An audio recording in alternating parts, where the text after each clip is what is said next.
Hey, y'all. Hey, how's everybody doing tonight?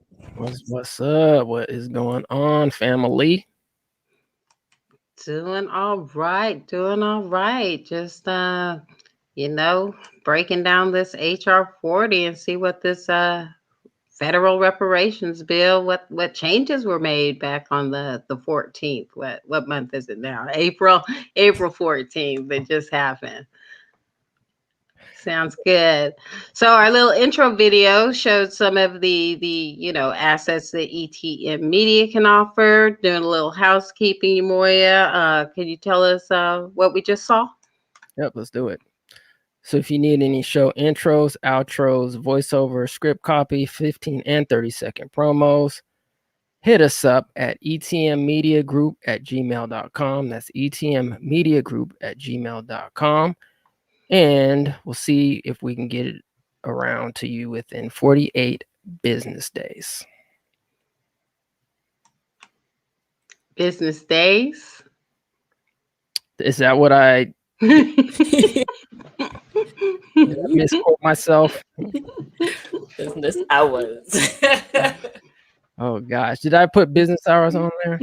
Oh, you said business you days. said it. Yeah. Let's see. yeah, I think we need to probably update that. So yeah, so if you don't mind waiting around for 48 days, It's a little over a month. It'll be just fine. yeah, you should be okay. Yeah, we'll switch that up. But yeah, it's probably around 48 business hours, 2 days. So yeah, Okay.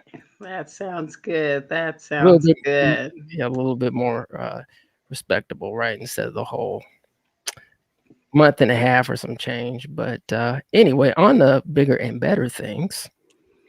All right. Well, starting off the top of the show, always unfortunate, but we must I'll say to the ancestors, rest in power. This week we have Gregory Edward Jacobs, Shock G, Micaiah Bryant, Andrew Brown Jr., and Irene B. West, Dr. West's mother. Rest in peace. Yeah, rest in peace. And for those who don't know, Shock G came from Digital Underground, and I'm sure pretty much everybody knows, but he is the one who used to work with Tupac that, from my understanding, gave him his break. So peace out to Shock G. And I'm sure we're familiar with Micaiah and also brother Andrew Brown Jr., who unfortunately were the latest of the tragic incidents by Black people getting shot by police officers. And then yes, may she rest in power, Miss Irene B. West. From my understanding, she was the first Black teacher in the city of Elk Grove, California, and she is the mother of Dr. Cornell West and Clifton West. Rest in power. All right. So what's up on the HR 40 front? Oh no! Before we do that, we got in the news.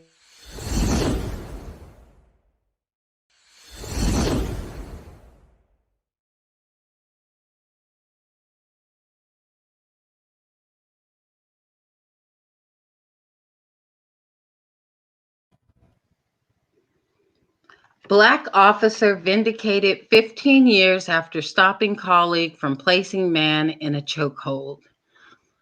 As a conversation about excessive force by police sweeps the nation, one former police officer has been vindicated 15 years after she was terminated for forcibly removing a white officer who placed a handcuffed black man in a chokehold.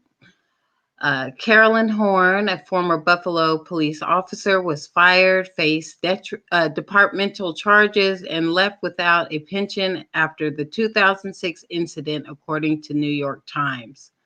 On Tuesday, the Supreme Court vacated an earlier ruling from 2010 that affirmed her firing. Horn is now entitled to back wages, benefits, and enough credit to receive her pension. Yes. Glad for that, Sister Carol Horn in the building. I'm glad she's doing what she's doing. Do you have anything to say real quick, CL, before we move on to the next slide?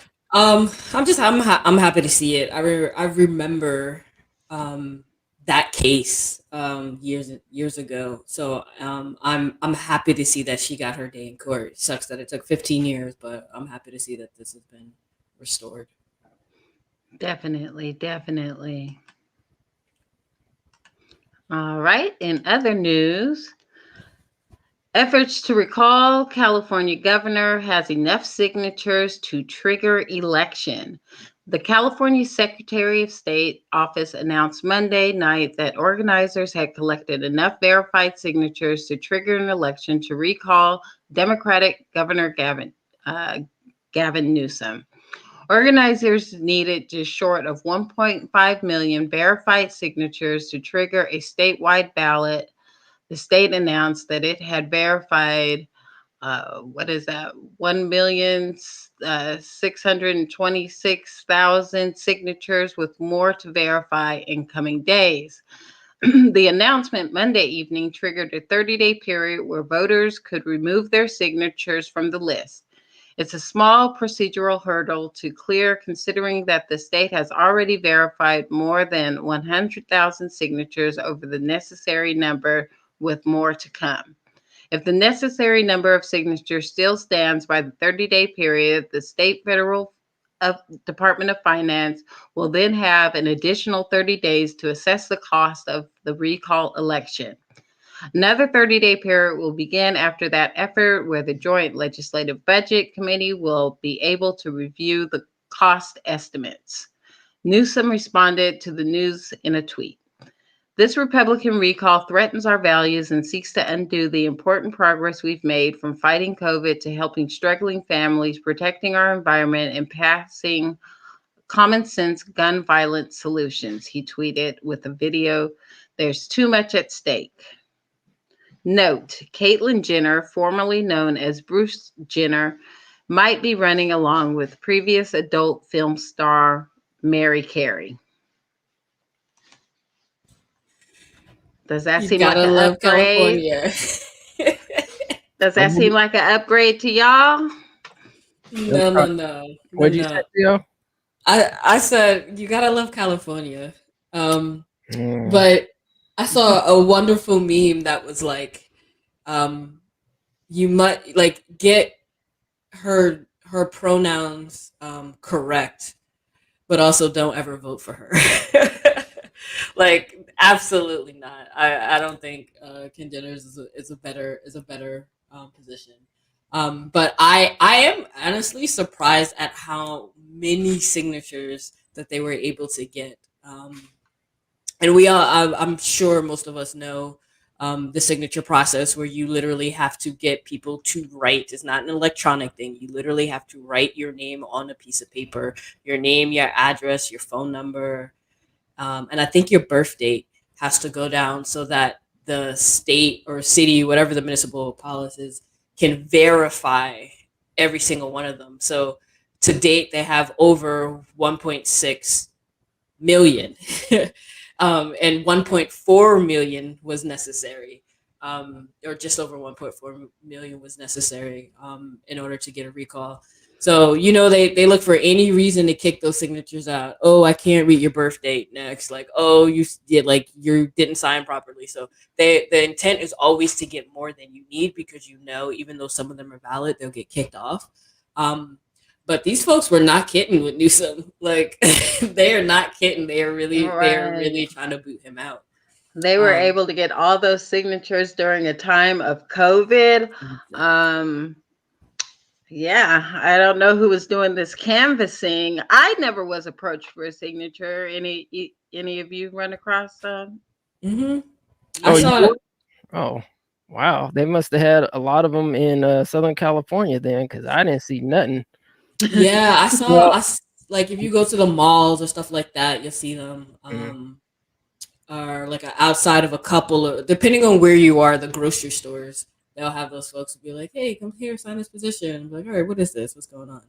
Um, but yeah, they weren't playing. I think a lot of people were not happy at the rate in which he opened the state, and this is all speculation. Like, they weren't happy with the way in which he opened the state back up to business.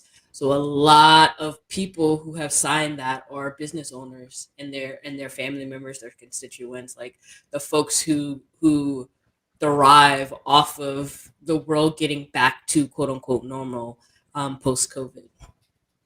Yeah, I heard that too. I'll be interested and waiting for these cost estimates on how much this recall election is going to cost. Seems like they have money for everything but reparations. Okay. yep. So, all right. So, did CO, did you ever have a chance to finish watching the HR 40 markup hearing? I watched not the entire thing, to be honest. I watched probably 60% of it before I got caught up elsewhere.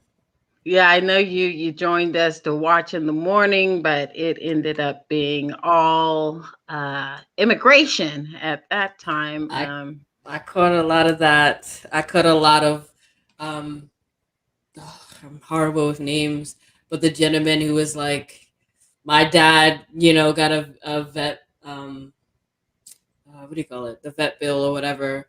Like, we were all hard workers. Like, you gotta, the whole bootstrapism from a black male. Um, I saw a lot of, well, why do people who are alive today need to pay for something that happened years ago? A lot of like, well, who even qualifies? Like, all the questions, all the stuff that we have been addressing and talking about for months and months, just pop up. And then that pivot to trying to pack the courts. I was like, can we focus? Can Right. we're So I was a little blown by that, to be completely honest. Right. Yeah. It was a lot, and it looks like Chris has joined us. He might be out Hey, getting some fam. hot tea Hey. right now. Oh, here he Yeah. is. This is in the building, ladies and Hey, gentlemen. hey, what's going on? What's going on? What's up, family? What's going on, ATM world? What's Yo, up, Moya, Kim, CO? CO, you spot on, fam. I want to echo everything you just said. That was everything you just said.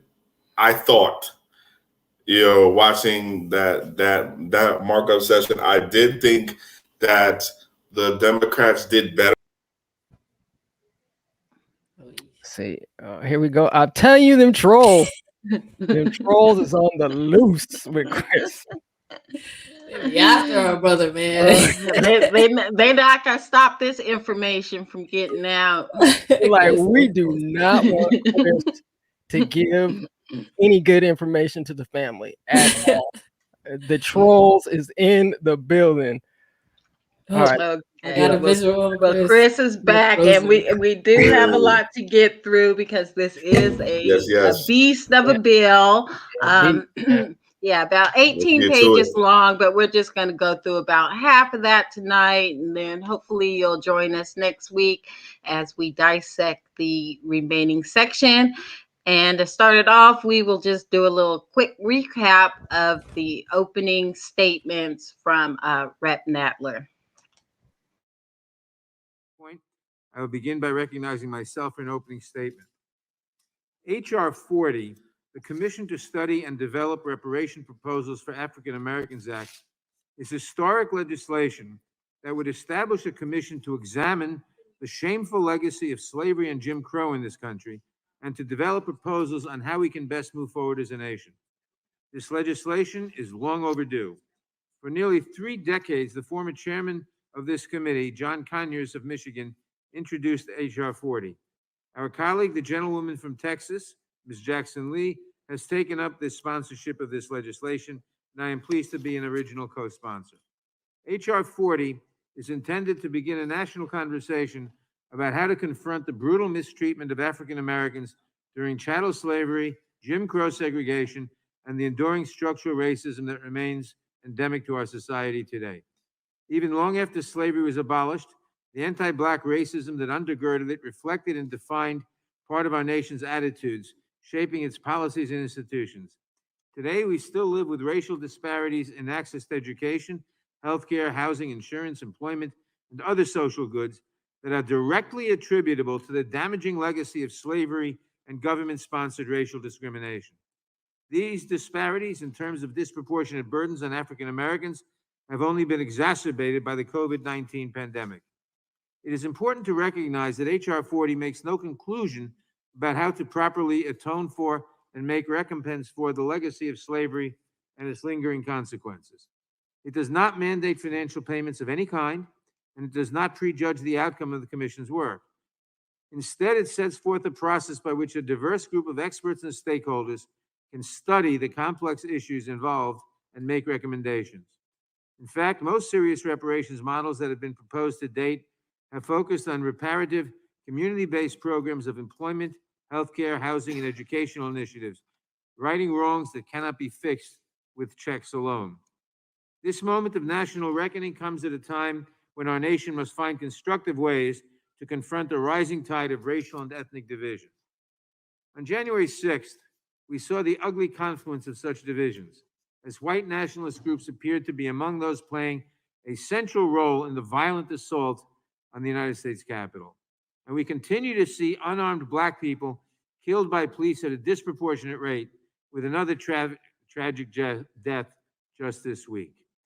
White nationalism and police community conflict are just part of the long legacy of anti-Black racism that has shaped our nation's laws, institutions, and societal attitudes. That racism and division hold back our country's longstanding efforts to carry out what the preamble to the Constitution says it is designed to do, to form a more perfect union. Reparations in the context of H.R. 40 are ultimately about respect and reconciliation, and the hope that one day all Americans can walk together toward a more just future.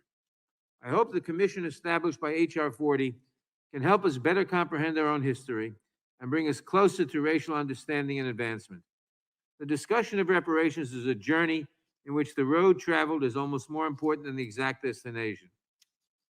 Passing H.R. 40 is an important first step. I am pleased that the Judiciary Committee is beginning this journey today, and I urge all my colleagues to support this important legislation.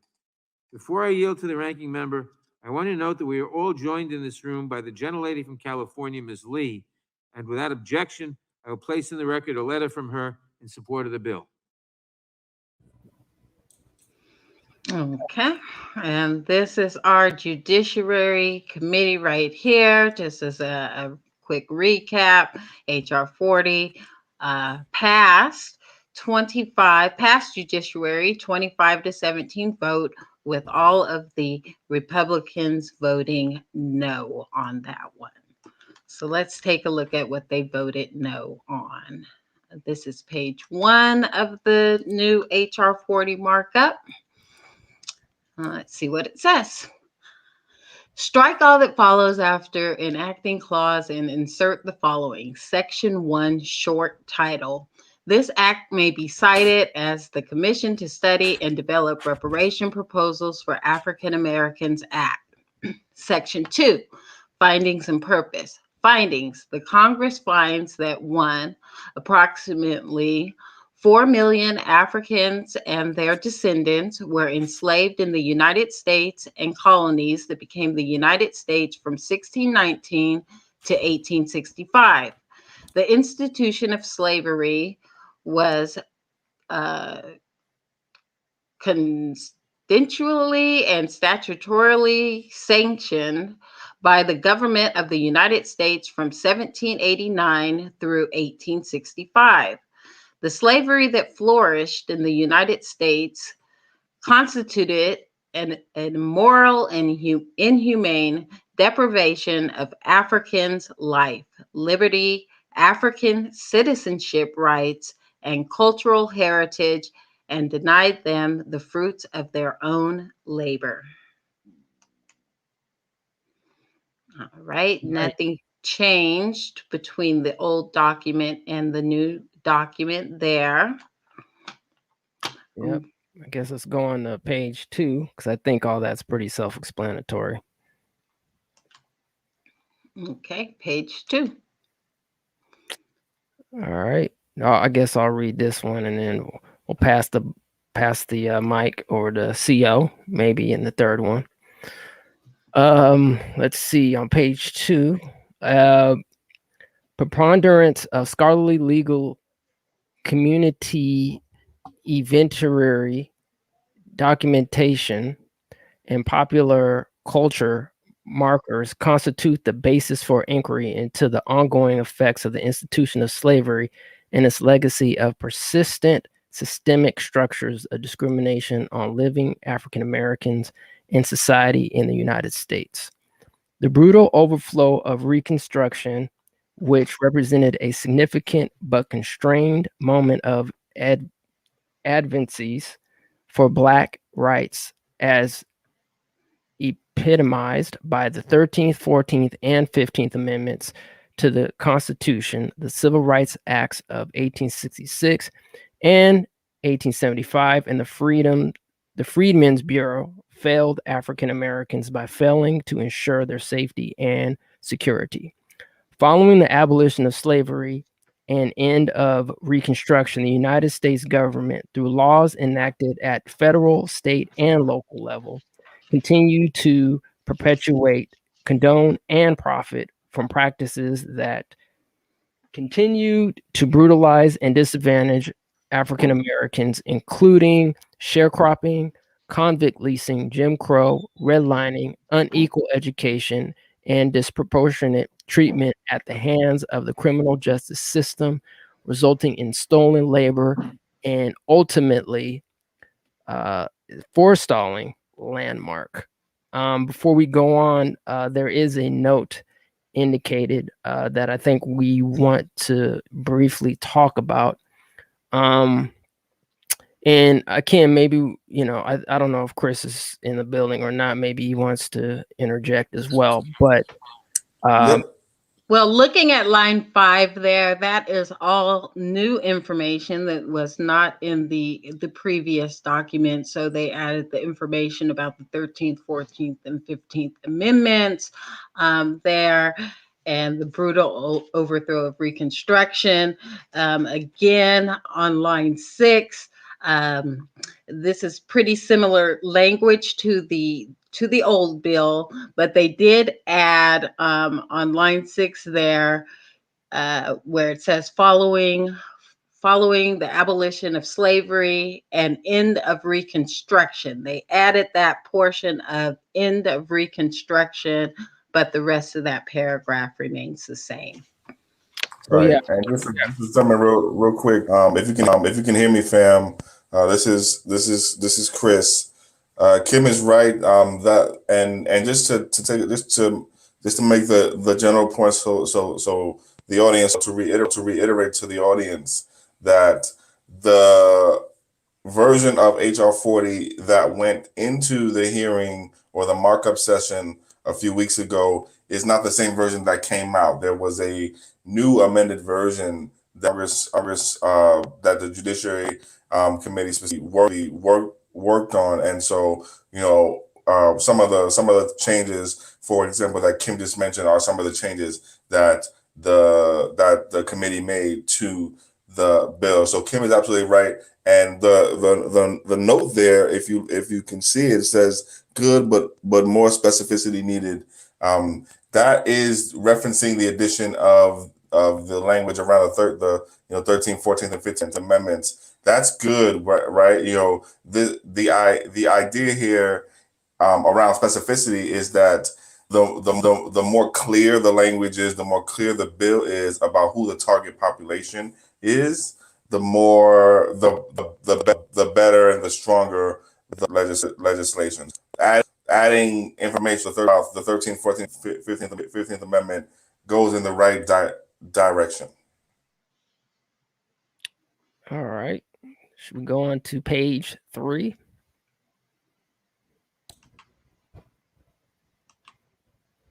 I don't know, CO. Do you want to take this? I'm sorry. Do you mind going back to page 2 so I can just get the beginning of the sentence?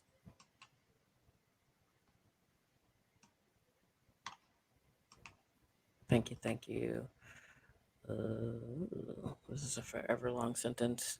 Let's just start at line 21.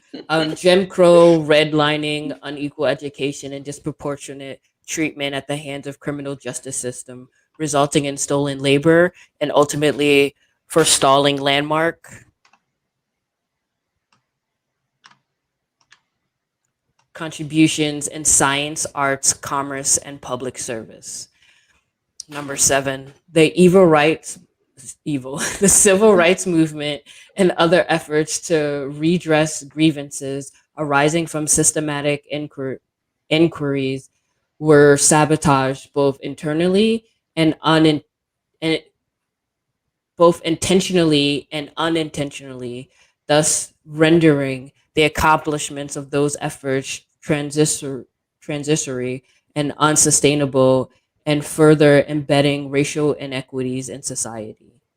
Examples of discriminatory federal government actions directed against African Americans included a creation of the Federal Housing Administration, which adapted specific policies designed to incentivize residential segregation.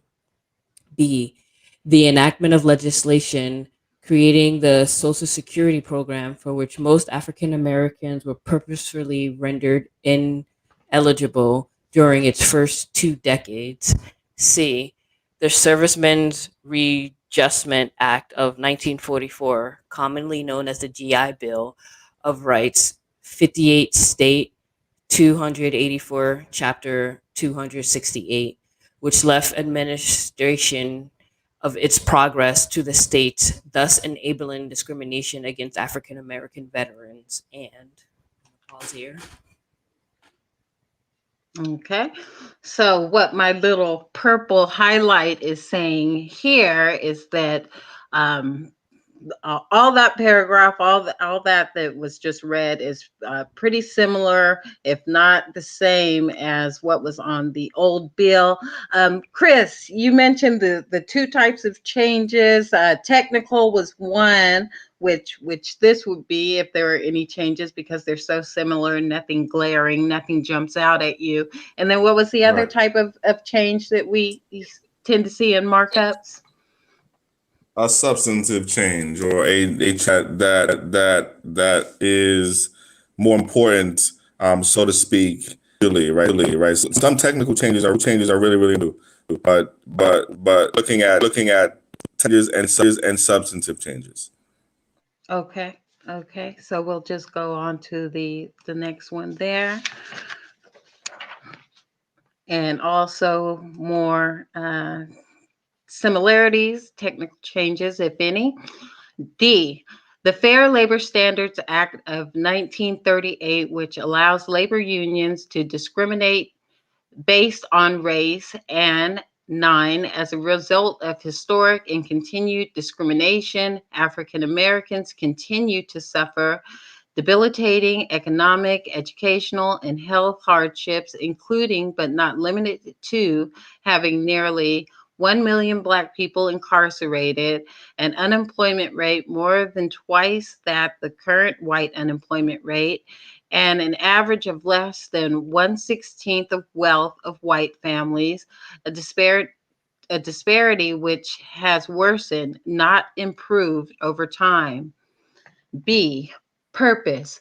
The purpose of this act is to establish a commission to study and develop reparations proposals for African Americans as a result of 1, the institution of slavery, including both the transatlantic and the domestic trade, which existed from 1565 in colonial Florida and from 1619 through 1865 within other colonies that became the United States, and which included the federal and state governments, which constitutionally and statutorily supported the institution of slavery.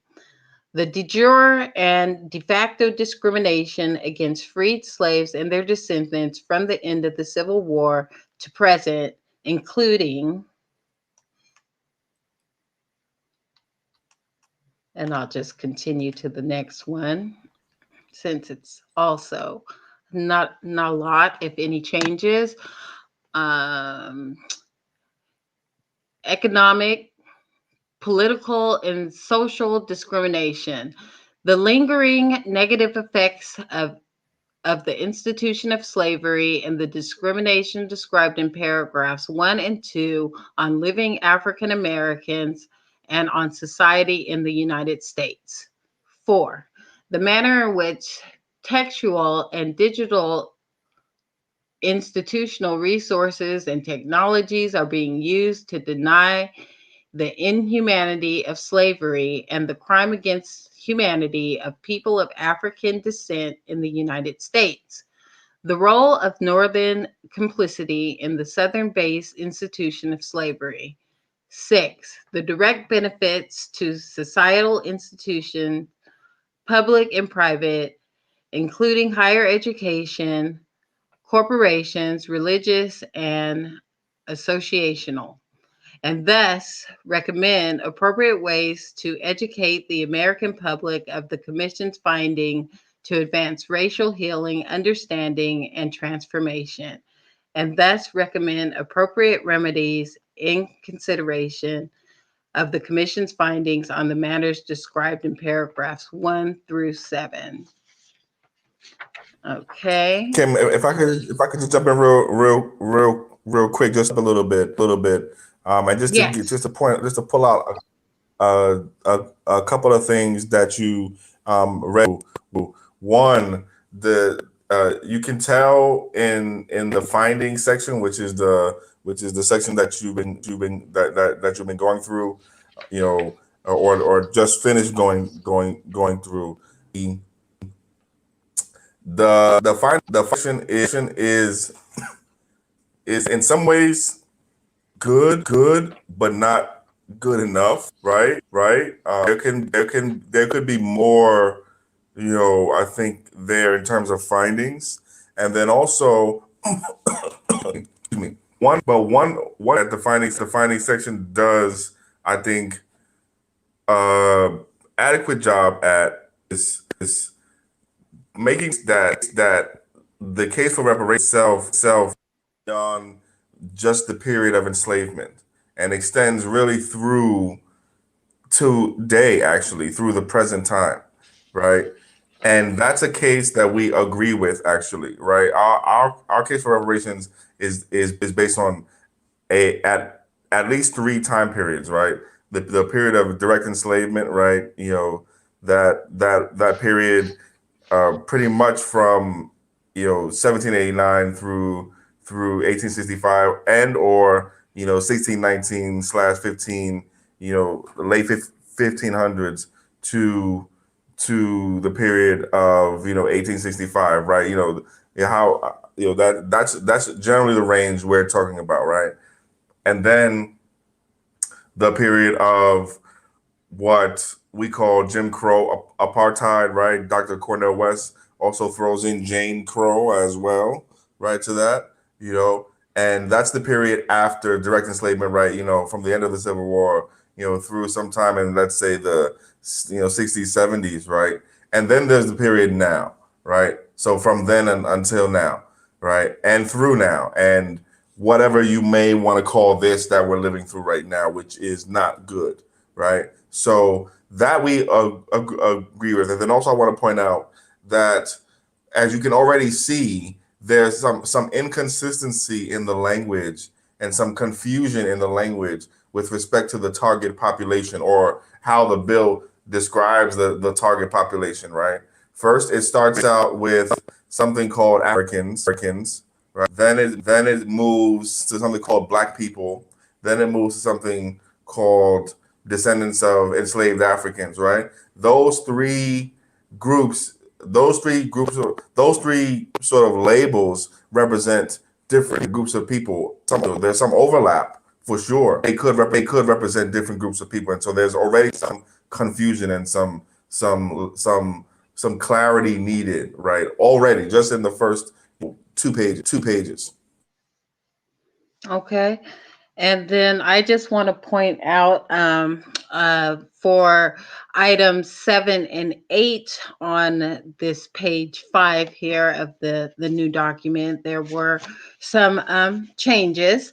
There's a new sentence added to the bottom of paragraph 7, the sentence that reads, to advance racial healing, understanding, and transformation.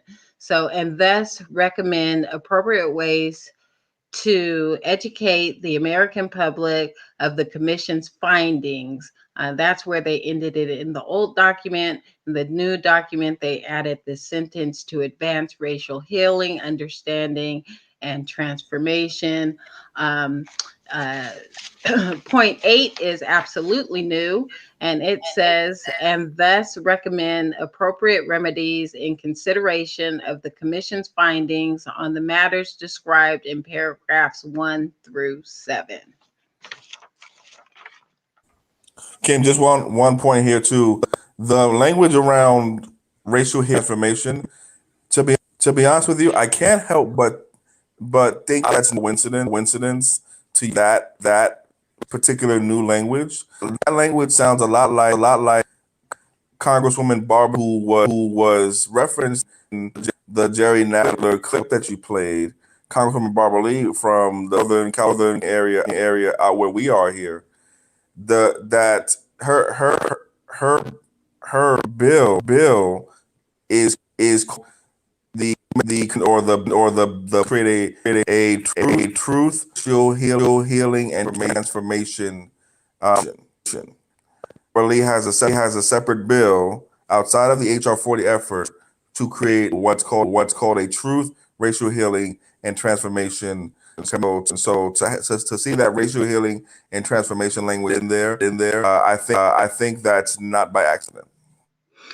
I think you're right, and I recall Sheila Jackson Lee mentioning that that bill, Yes, Barbara absolutely. Bass, Carice, her bill was a complement to HR 40, is how it was described. Barbara Lee, yes, absolutely.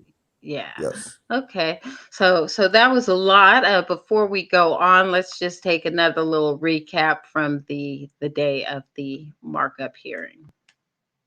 Thank you, Mr. Chairman. $20 million to create a 15-member commission to study reparations. Here's who makes up the commission. President Biden gets to select 3. Senator Leahy gets to select 3. Speaker Pelosi gets to select 3. The remaining 6 are selected by the by the commission's director, but they have to come from organizations that support reparations. 15 people spending $20 million of taxpayer money to reach a conclusion we already know. We already know what it's going to be. Why the heck do we need to spend $20 million? Why spend the money? We know what these 15 members are going to say. Spend $20 million for a commission that's already decided to take money from people who were never involved in the evil of slavery and give it to people who were never subject to the evil of slavery. That's what Democrats on the Judiciary Committee are doing. Oh, and they won't answer the question. You got a news reporter, the DC bureau chief, reporting that they would now want to expand the Supreme Court. They won't answer that question. Oh, and all the while we got a crisis on the border. Such a deal for the taxpayer. Such a deal for the American taxpayer. Look, everyone knows how evil slavery was. Wrong as wrong could be. But this is not what we want to be passing. And I do want to get an answer if the chairman will ever give us one on if he is going to be sponsoring, if the chairman of the House Judiciary Committee is going to be sponsoring legislation to expand the Supreme Court to 13 members. That's something the American people would like to know, as is being reported by the head of the DC bureau chief for The Intercept. With that, I yield back. Oh my goodness. Talk about filibustering. It's so hard to listen to, isn't it, yo? It's tough. It's tough. And he tried to get that Supreme Court distraction in there. Yeah, they were that pretty border successful in distraction, that later on. Yeah. Yeah. All right. So we'll move on to page 6. All right. I guess you want me to take it. And by the way, family, we'll be going over some of the comments that were made in that opening statement at the end of this, because we'll be talking about some of the financial implications as well. But let's go on to page 6. 9, submit to the Congress the results of such examination together with such recommendation. Section 3, establishment and duties. And by the way, family, if you guys have any questions while we're reading it, please put it in the chat. All right. And you guys can give us a call. The call number is in the chat if you want to as well. So either way, just let us know. All right. So section 3, establishment and duties. Establishment. There is established in the legislative branch the commission to study and develop reparation proposals for African Americans, hereinafter in this act referred to as the, quote, commission, end quote. B, duties. The commission shall perform the following duties. 1, identify, compile, and synthesize the relevant corpus of eventiary documentation of the institution of slavery which existed within the United States and the colonies that became the United States from 1619 through 1865. The commission's documentation and examination shall include facts related to A, the capture and procurement of Africans. B, the transport of Africans to the United States and the colonies that became the United States for the purpose of enslavement, including their treatment during transport. And C, the sale and acquisition of Africans and their descendants as chattel property in interstate and intrastate commerce. Shall we go over, I guess, really quick, maybe one or two of the highlights, Cam, that were made? It looks like the legislative branch and one other comment, and their descendants, was updated. Yes, the legislative branch was added. Everything else is the same, except where you see the highlights of the legislative branch that was added to that paragraph there. 4A. We move down to line 14 that reads, the commission's documentation and examination shall include facts related to. They actually removed some wording here.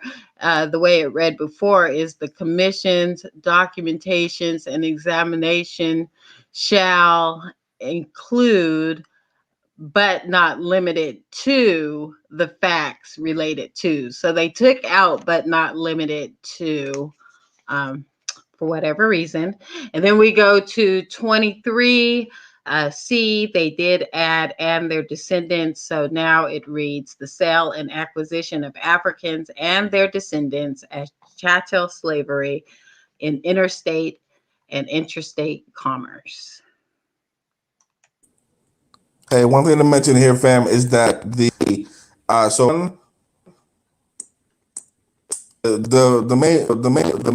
main point to mention here is that, and we'll come back to this several times, right?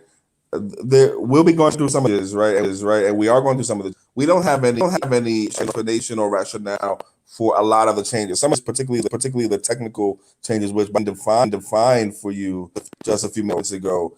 The technical changes that we are referring to, or we will be referring to, we're talking about the changes for this bill are changes that are smaller in nature, are less important in nature, are sometimes grammatical, are sometimes clarifying. Changes. Those are technical changes that we're talking about. The substantive changes, which did happen, and we did see with respect to this newer of HR 40. But the main point is that we don't really have any explanation yet, really, as to why some of these changes were made, particularly the more substantive types of changes, the more substantial types of changes. So just wanted to point that out. Okay, I'm just, scrutinizing all of this, but not limited to. Taking that out could, kind of maybe restrict, just have to look at this with a critical eye on and what they're trying to accomplish with the markups. But thank you for that, Chris. All right, next up we have page 7. All right, I think I'll let you go, CO. Okay. Pass the mic. On it. Letter D. The treatment of African slaves and their descendants in the colonies and the United States, including the deprivation of their freedom, exploitation of their labor, and destruction of their culture, language, religion, and families. And E. The extensive denial of humanity, sexual abuse, and chattelization of persons. 2. Study and analyze the role which the federal and state government of the United States supported the institution of slavery in constitutional and statutory provisions, including the extent to which such governments prevented, opposed, or restricted efforts of formerly enslaved Africans and their descendants to repatriate to their homeland. 3. Study and analyze the effects of laws enacted by the federal government and state governments which discriminatory intent and discriminatory effect on the formerly enslaved Africans and their descendants following the overdue recognition of such persons as United States citizens beginning in 1868. 4. Study and analyze the other forms of discrimination in the public and private sectors against freed African slaves and their descendants who were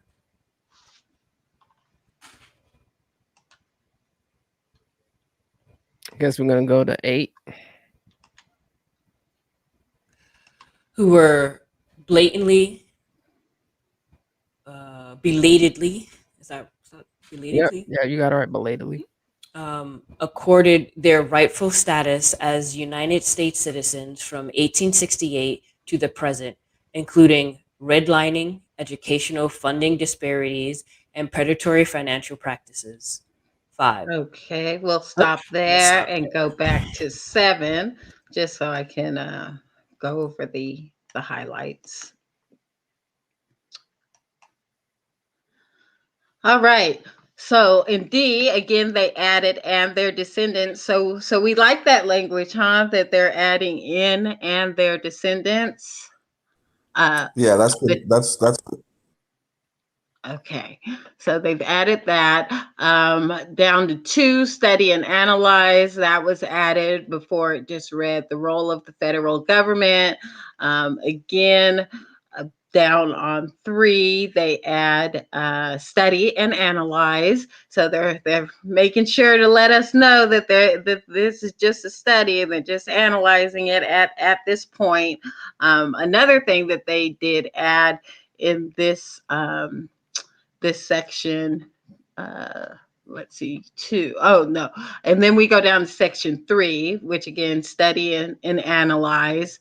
But they did add the recognition language. So over here, the overdue recognition of such persons as United States citizens beginning in 1869.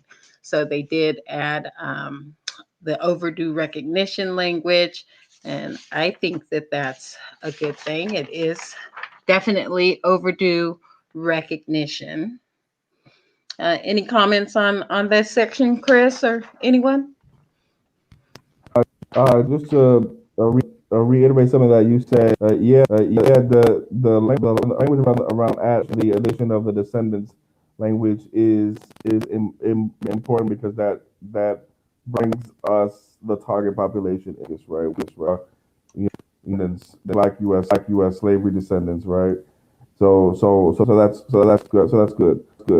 The language around and let's be clear with the audience where we're reading from. We're reading from the part of the bill that is telling the rest of us is telling the public what the commission is supposed to study. Right.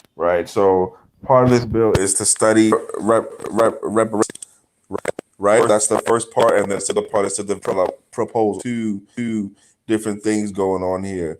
And this part of the bill is being very specific what the commission is supposed to study. So I want to point that out and just be some context. And lastly, I'll say that the point that the legislation is making in telling us what it is to study.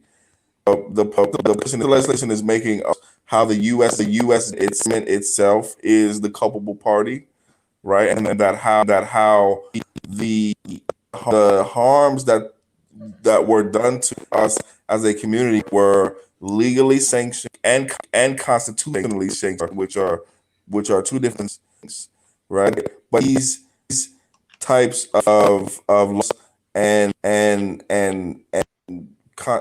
things came from the U.S. government itself. So when you hear Republicans talk about, or you hear anyone talk about how it's the Democratic Party's fault because the Democratic Party, was in charge or whatever, and we should blame the Democratic Party, right? That is nonsense. It was policy of the U.S. government, right? Such nonsense. And that point is being made. Right. And that point's being made here a couple of times. So we do want to just pull that out too, as a highlight for something that we do in fact agree with. Okay, thank you for that, Chris. And with that, let's since we are going over what the bill plans to study, let's take a look at what Miss Sheila Jackson Lee had to say, the one who introduced the bill. Here we go. We ask and expect to create a more perfect union. H.R. 40 is to answer that question of perfection.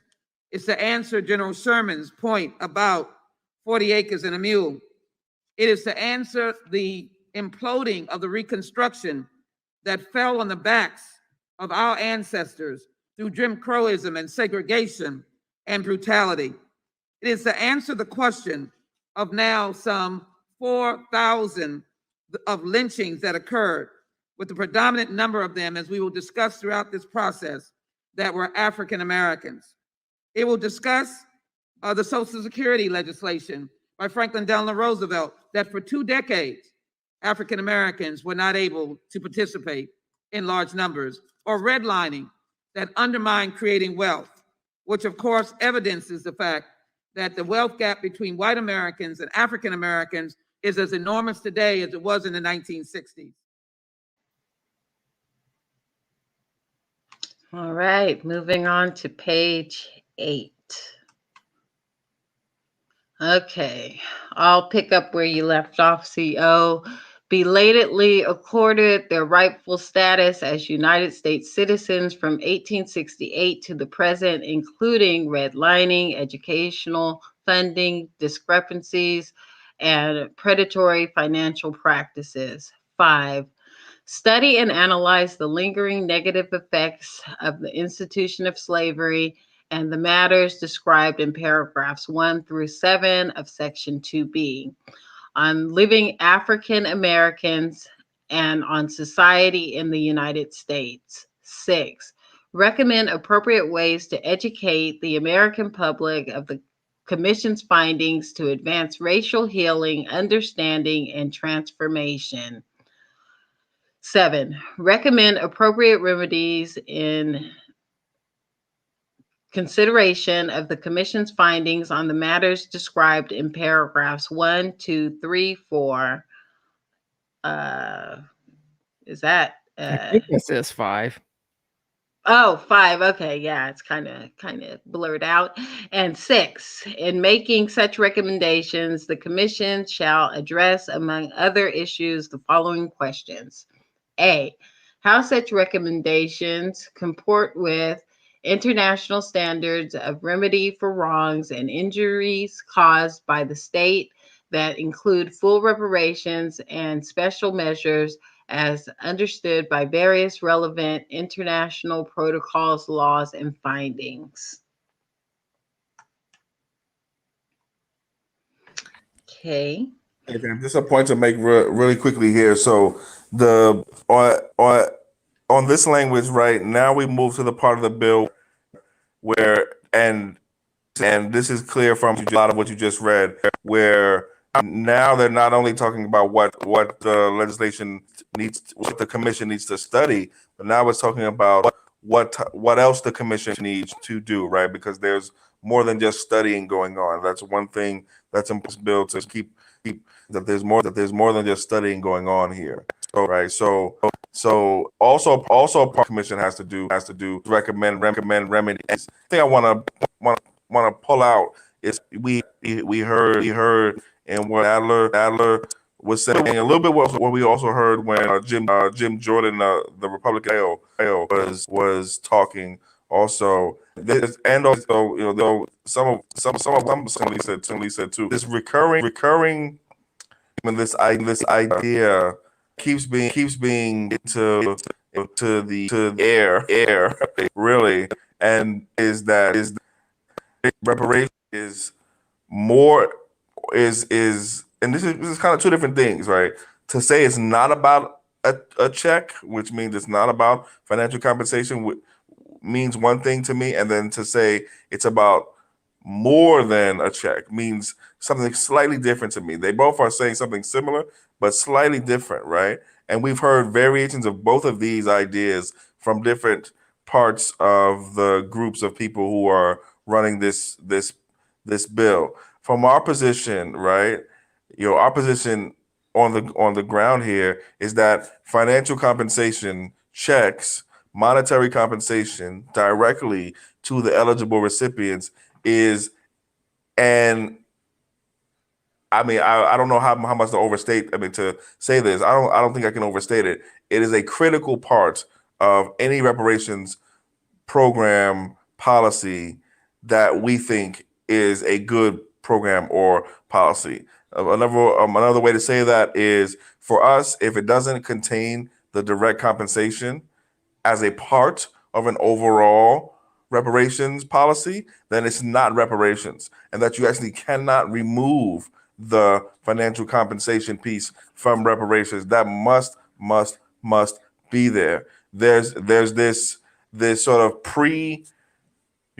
judging almost, or sort of a sort of taking off the table, or putting in the corner of the table this financial compensation piece, right? But to us, we have a high value on that direct compensation piece. We have a high value on individual choice, on freedom, and on self-determination by us, actual people, for what we want to do with what reparations we actually get.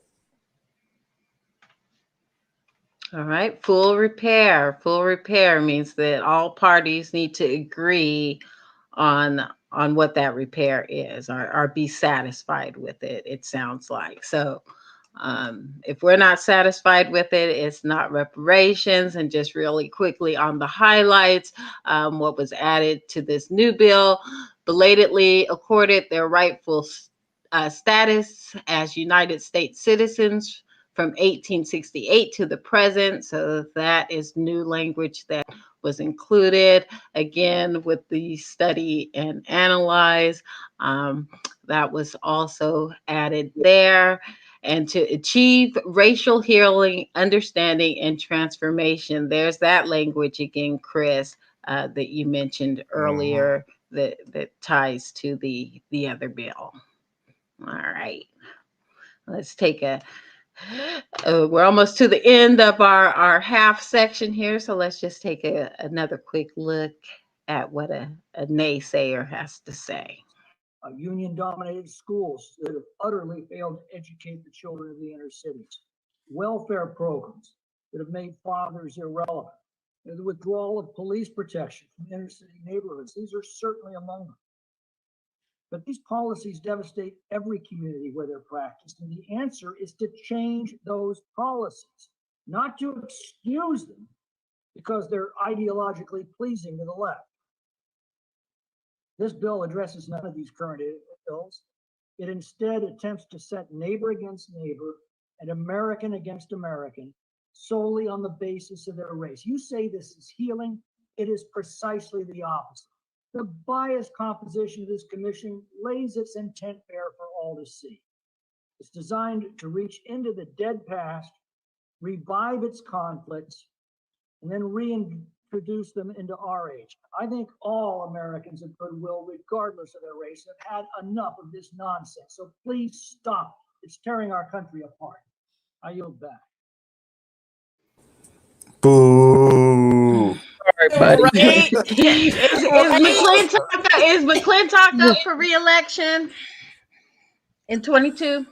Every member of the House is up for re-election in 2022. Every 2 years is yes, and McClintock is out here. Family. Sorry, Kim and you Moreno CEO. You are in the Southern California paradise. But we are up here with McClintock, and that was I mean, I know you have thoughts on that. That was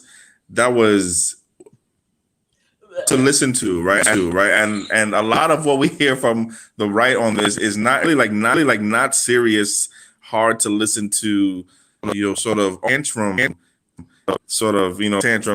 type, responses. Mr. McClintock said something that also Mr. Jordan said also, and that keeps being repeated and will repeat. He said that this is about putting American against American, or Jim Jordan said that we're going to take money from one group of Americans to another group of Americans, right? Be clear. We're not asking for white people to pay reparations. Okay? We're not asking for the Democrats to pay reparations. Okay, we're working. The U.S. government is the party responsible, the United States government, to pay its reparations debt. So this idea, whenever they start talking about, we're going to take it from white people and give it to other people. Well, that's not what's going on. Or they'll say something like nobody today was had slaves, right? And you weren't a slave either. No, but the U.S. government is alive, right? It's alive and alive, right? And the U.S. government just so happens to be the party responsible. So the principle's alive. It's well as the resources it out can. And this. And lastly, started off talking. The things that he was listing. It almost sounded like he was in favor of reparations. Yeah, right. But he's actually blaming he's blaming So the Republicans do two things, and at least so that we've seen around this bill. They have had two different messaging. One, it's been that Black people are responsible for their own problems, right? That's the one messaging, and then two, that the Democrats are responsible for Black people's problems. Okay, those two things don't go together, right? But that doesn't mean that they won't keep saying it. Right. And they see it as taking money from white people, I guess, because they see the federal or government as white. So they take no, Yeah, really. they're kind So of they telling on take it themselves. personally. Right, yeah, and no, you're right. You make a really good point. One, they are kind of telling on themselves, right? Hey, we think white equals the government, and that's true, right? Right, and then two, they're also telling on themselves that they feel guilty, right? That like as soon as we start talking about reparations, their pockets start itching, right? It's like, oh, it's like they know like where that wealth came from, right? They know where that power comes from, right? I think though a lot of education, and right, yes, we got to do a lot of education. White people know a lot about like how they got white, basically, right? Yeah, it wasn't a problem when, the money was flowing the other way and they were doing all the plundering. That When they were wasn't paid a reparations, problem. And when right? they were paid Right. reparations, Let's right. talk about it. Yeah, one of the things that stood out to me that he said was like, we're reaching back into the past, and he used that as if the ills, excuse me, the effects of slavery, Jim Crow, everything that we've been reading has stayed in the past, right? And it's done and it's over with.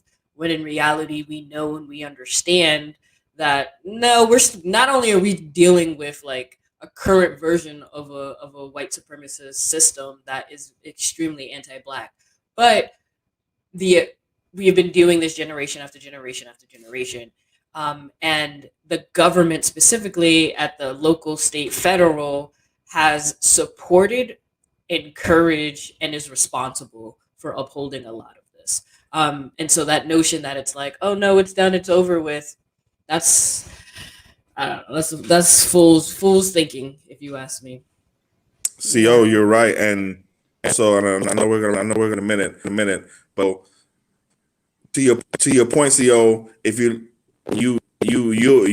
pointing to something that to point out here, Mr. McClintock, with all the respect to him, his first half of his comments, or at least the comments that was clipped out right here, don't match the last half, or don't match the part about reaching into the quote dead past, right?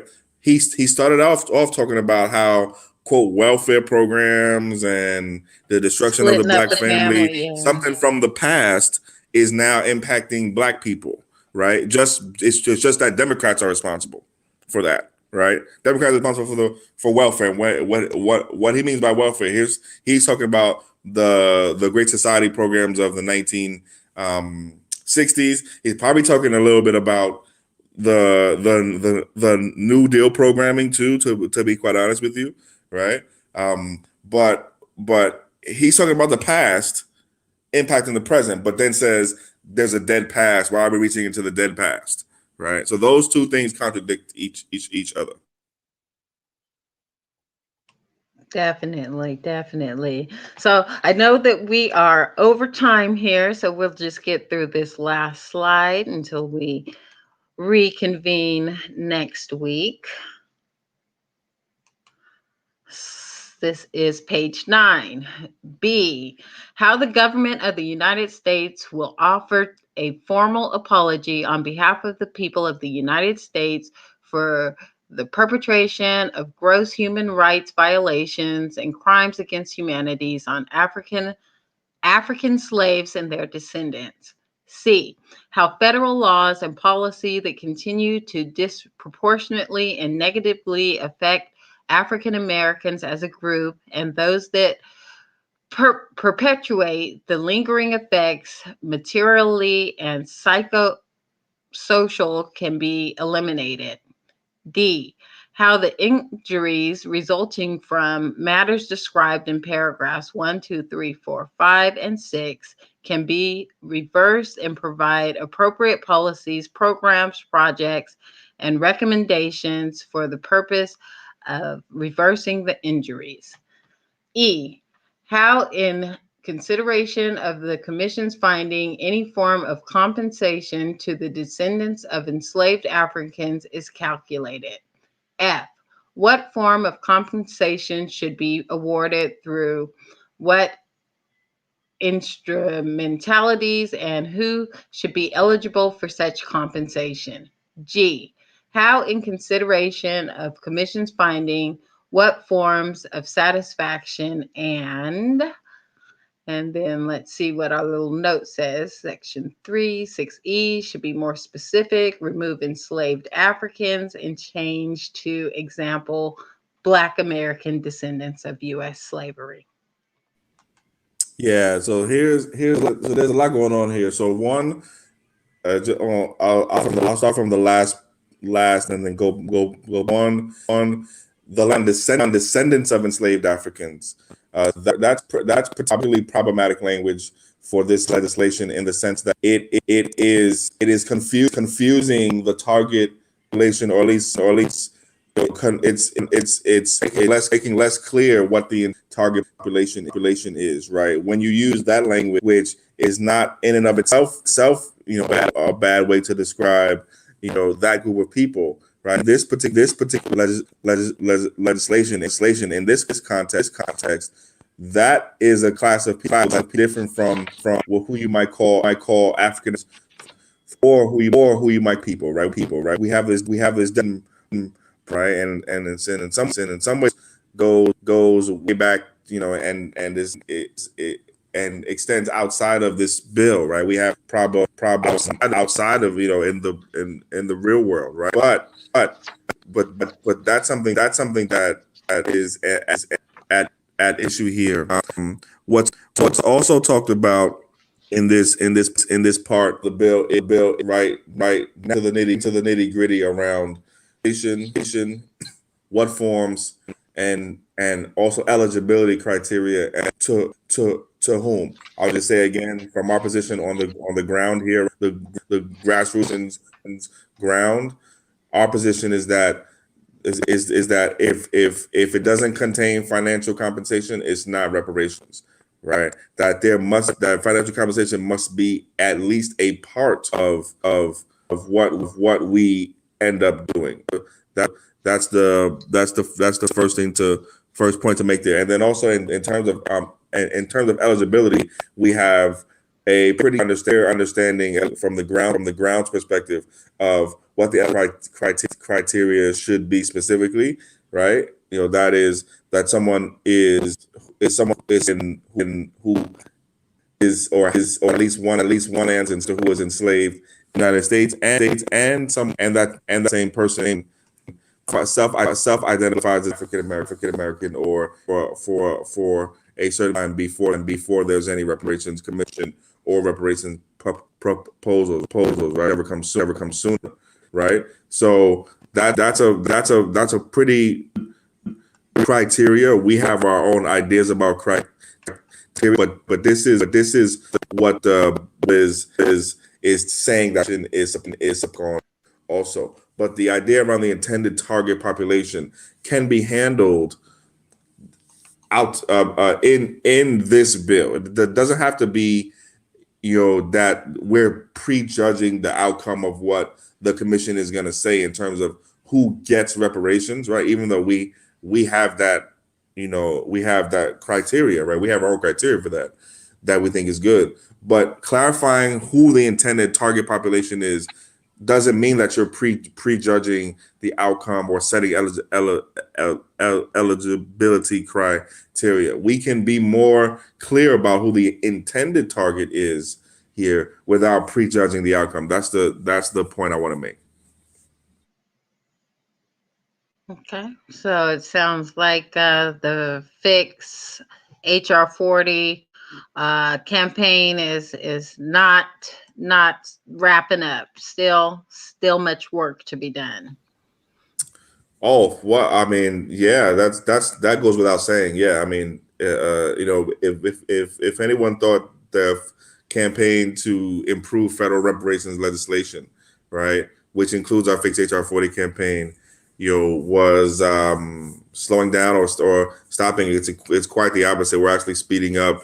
We're actually picking up this campaign for anyone who is even remotely familiar with what the campaign is about knows that this campaign is at least dug in for at least the 117th Congress, right? But our position is that we want to be part of the voice influence ultimately what reparation legislation looks like in the end, and how it actually impacts real.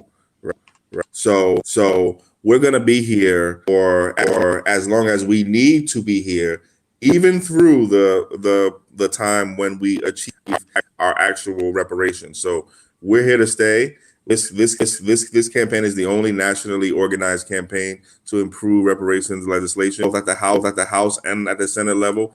Also, on the side of the federal level, also in states and local governments too.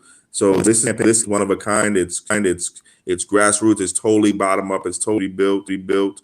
It's community run and not gonna. All right. All Thanks right. for that. I gotta reiterate what Chris said. There's much work to do, and there's people out here who are already willing to do that work. So hop on board if you're interested, or get out the way. Yeah, definitely. Yeah, hit us up. Hit us up at etmmediagroup@gmail.com or out in California, we're involved in. Let me see if I can get the banner cracking.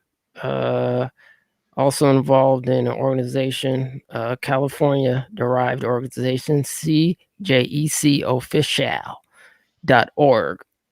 Check us out, CJECofficial.org. So we're going to stop there, family, in terms of reading the HR 40. I want to thank everyone who took their time out to read this. You guys don't understand, and ladies, this is an historic event that we are participating in. And I don't know anybody else outside of this platform that is literally going through the document called HR 40 limb by limb, word by word, line by line, like we're doing on this platform. So we appreciate you. We appreciate your patience, and hopefully, we'll get through this together. If you guys have any questions, any comments, anything like that, once again, hit us up at the cjecofficial.org or etmmediagroup@gmail.com. And before we actually go, I don't know, Chris, do you want to mention your invitation or not yet? Or should we wait until next week to drop? I want to wait until I get my my bio and my pick in for the website. So they're gonna put it. So I'll do that. But we have thanks for teasing it. We're teasing it. Special announcement coming up for so make sure you stay to ETM Media. Make sure you on here or subscribe, right? Hit that bell, that like button too, by the way. And then also leave a comment too, right? We always want to hear what you think, and then obviously on Facebook, Twitter, Instagram also. Yep. So yeah, Chris got some, and we got some big things coming up this year, fam. So hang in with us. It's going to be a journey. It's going to be a fun ride. Sometimes educational information is slow, but it's necessary because we want to really break this down so we understand. Kim and I, we actually went through the whole document, part by line, marking that out. And I just want to give Kim all the credit in the world and her patience. Big time. Keep Yeah, I mean, you really do have to comb through it, more than once, and we all should know this document like the back of our hands. Like you said, it's a historic document. May not get another chance, so we want to do it right the first time. Yep. So And yeah, with that, so give a shout out to CO, to Kim, to Chris, to everybody, in the chat. But yeah, that's it for me. all right, and stay tuned for the Chris official update when that comes. Until next time, fam, we're gonna leave you with what Rep. Jayapal, another HR 40 ally, had to say. See you next week. My Peace. colleagues on the other side of the aisle, I just can't help but say, you really seem to not get this. Let me just be clear. This is not about punishing. The point is not that the current custodians of the fruits of exploitation are wicked and need to be punished. This is about reparative justice, restorative justice. It is about acknowledging that we who sit here do not have rights of ownership that are distinct from the history of slavery from which these rights were obtained and which those rights were denied. If slavery is wrong, as even you say it is, and if you through your history benefited from that wrong that was done, then you must be willing to commit yourself to righting that wrong. I believe that we must dismantle racism, white supremacy, and inequality in all of our institutions to create justice, to ensure equality and opportunity for all, and end the racial wealth gap. And to do that, it is essential that we establish this commission to study and develop reparations, and that we support my colleague, Representative Barbara Lee's commission on truth, racial healing, and transformation.